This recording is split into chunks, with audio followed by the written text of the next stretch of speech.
Hey guys, this is me Saloni Point and welcome back to my channel Remark Me.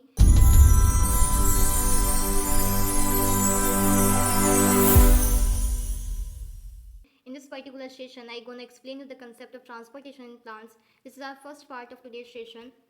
And in this particular session, we only discussed about the transportation by the xylem tissue. So without wasting any time, let's begin with our today's session.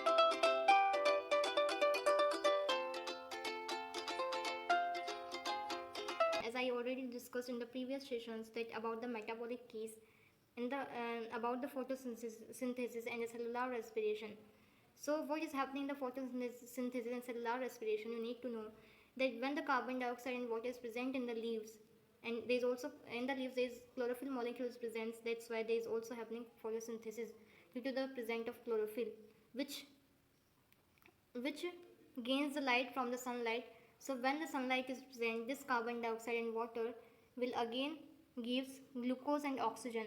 Will gives out glucose and oxygen. Glucose is the end product of photosynthesis and oxygen is released out in this process if the sunlight is present. Then if the, as you can say in cellular respiration, this is opposite of photosynthesis is cellular respiration. If the glucose is present, if the glucose is broken down in the different type of cells and released out water and carbon dioxide, this glucose is broken down into water and carbon dioxide in the different type of cells that is present in the plants and will do cellular respiration. And in the cellular respiration there is also energy released out that is known as ATP energy. So the full form of ATP, very clearly that adenosine triphosphate is also released out in this process. So what is happening over here, that in the leaves when the water is present, how water, as you can say that how we gives water in the soil into the root here. So how water is goes upward direction and reaches into the leaves. So that's why this transportation is happening from the root here to the leaves. Because of, you can see that, you can say that in the photosynthesis water there is need to present of water into the leaves. That's why the transportation is also necessary, and the carbon dioxide is also there in the leaves. So how carbon dioxide comes into the leaves? By the diffusion, you can say. And how the glucose is further breakdown, further transported to the different type of cell for the breakdown and forming the water and carbon dioxide. So that's why there is required for the transportation in the plant for the process of photosynthesis and cellular respiration. So this transportation will be done by the different type of tissues that we will discuss in the upcoming sessions. Now let's discuss about the transportation in plants. So transportation is divided into two parts. First one is active transport and second one is passive transport. So what is active transport? It requires energy. When the energy is required, it requires energy. It against the concentration gradient. Active transport is against the concentration gradient, and the example for the active transport is endocytosis and exocytosis. When the ATP energy is using, when the things are moving against the concentration gradient, then this type of transport is known as active transport. And in the passive transport, when the no energy is required, when there is no energy is required, and it also follows the concentration gradient. What is concentration gradient? When the water is moving from the higher concentration to the lower concentration, then it is following the concentration gradient. That's why this is known as passive transport, and the example for this is diffusion and osmosis. So transportation will be done in the two parts, that is in the either can active transport or passive transport. So you can say where will diffusion strategy will use, how diffusion strategy will use, and when there is required for the diffusion. So as you can say that if the transportation of the substances of the water and minerals and the other things vary for the short distances, for if the transportation for the very short distances, then diffusion strategy can work. As you can say in the plants, the things that are moving from the root hair to the tip of the plant, it is from the taller, in the taller plants there is very long distances.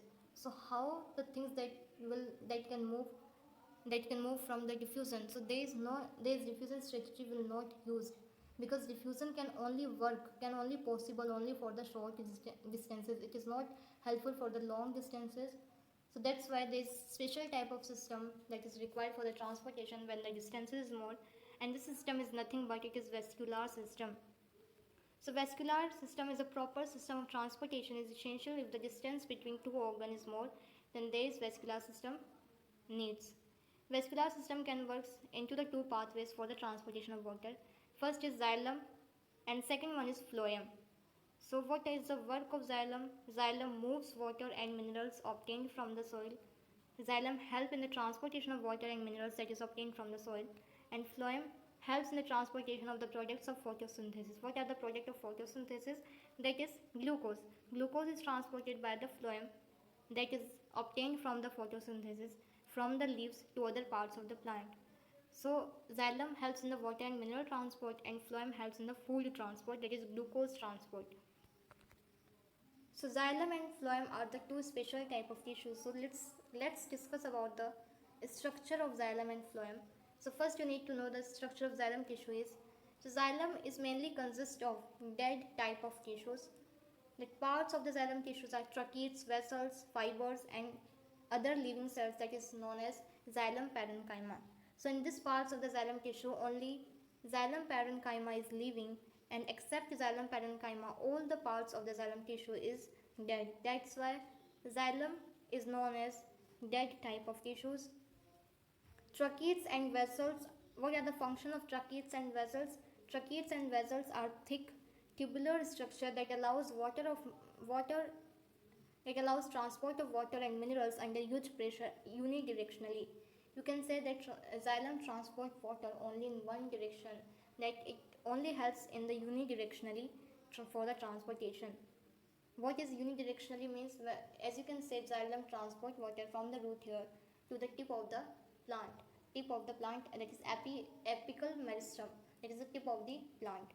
So it is only transporting the things only in one direction, that is upward direction. It is transporting water only in upward direction. So that's why this only helpful for the unidirectionally, and by exerting the pressure, the things that are moving upward. The xylem parenchyma stores food and helps in the sideways conduction of water. What are the function of xylem parenchyma? It stores food and help in the sideways conduction. It also helps for the sideways conduction of water. And what are the function of fibers? Fibers only for the support. Fibers only helps in the support. Fibers are mainly supportive in function. It only helps in giving the support.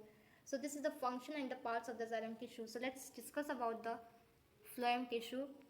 So phloem tissue is mainly consist of living type of cells. The parts of the phloem tissue, that is sieve tubes, companion cells, phloem parenchyma and some phloem fibers, that is dead type of cells. So only except phloem fiber, all the parts of the phloem are living in nature. Only phloem fiber is dead. That's why phloem is known as living type of cells, because it mainly consists of living cells. And what are the function of the part of the phloem? That phloem fibers only helps in support, because fibers are mainly supportive in nature. Sieve tubes are tubular cells with perforated walls that helps transport food in the form of sugar bidirectionally. Phloem transport food, that is, as you can say, C6H12O6, that is glucose.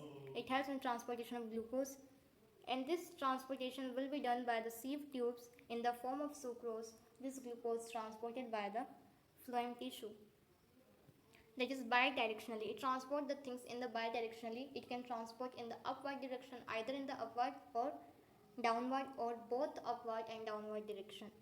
So that's why phloem is bidirectionally and xylem is unidirectionally.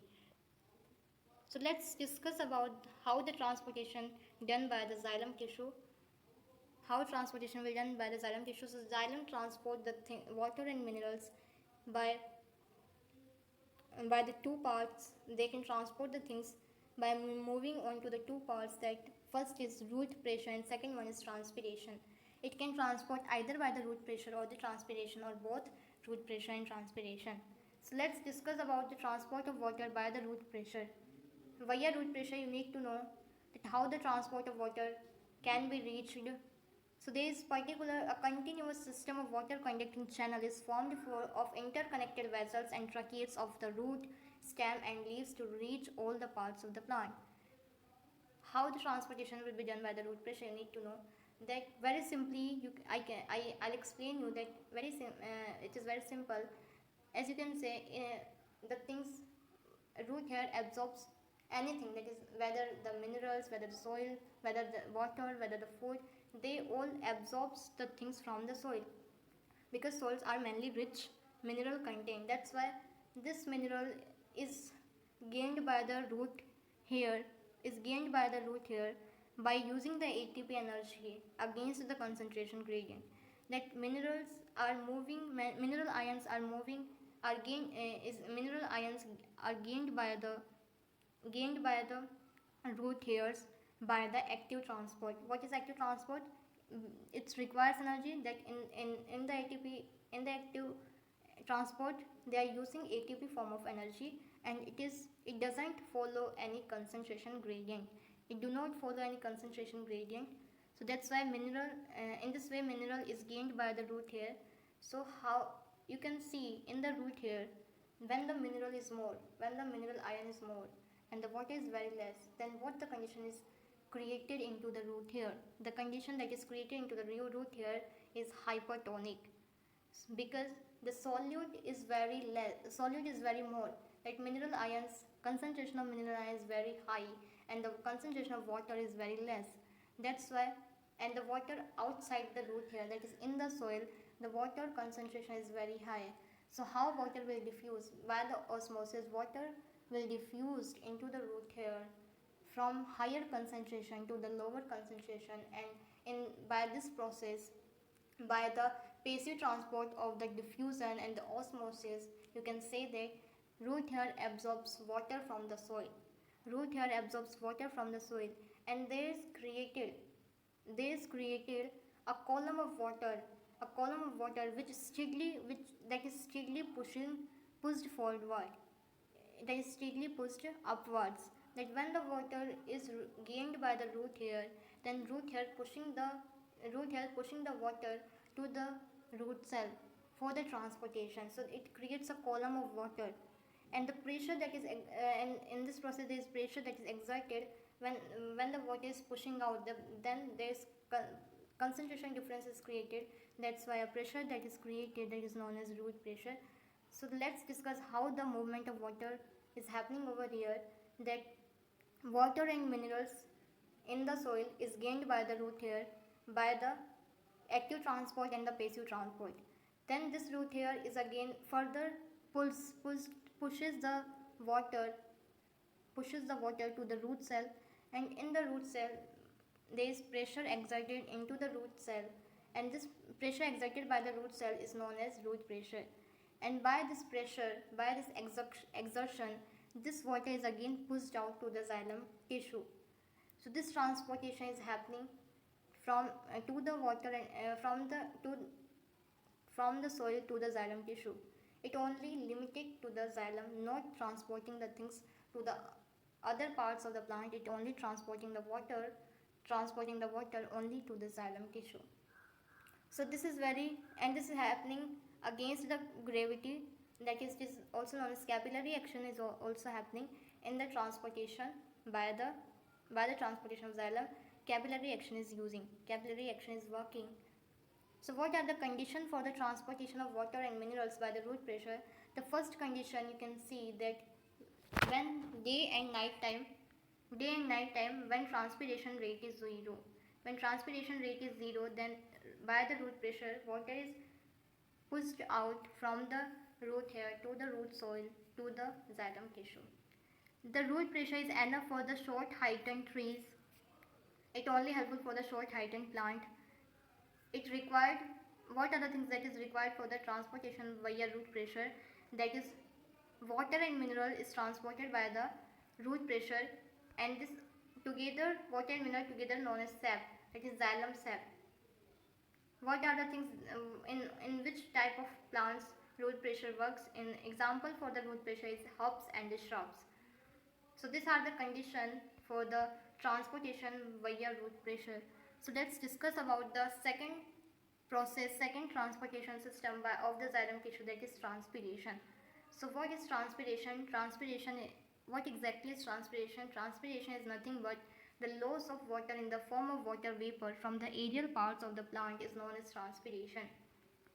As you can say, the simple meaning of transpiration is when the water is released out from the guard cell. As you can say, guard cell that is helping in the releasing out and the gaining in, releasing out and the gaining in water, minerals, gases and other substances. As you can say, then the loss of water is happening if the if there is loss of water in the form of water vapor from the guard cell is happening, then this process is known as transpiration, that they are releasing water from the guard cell. So what is this how transpiration will work? Let's discuss about the transpirational pull.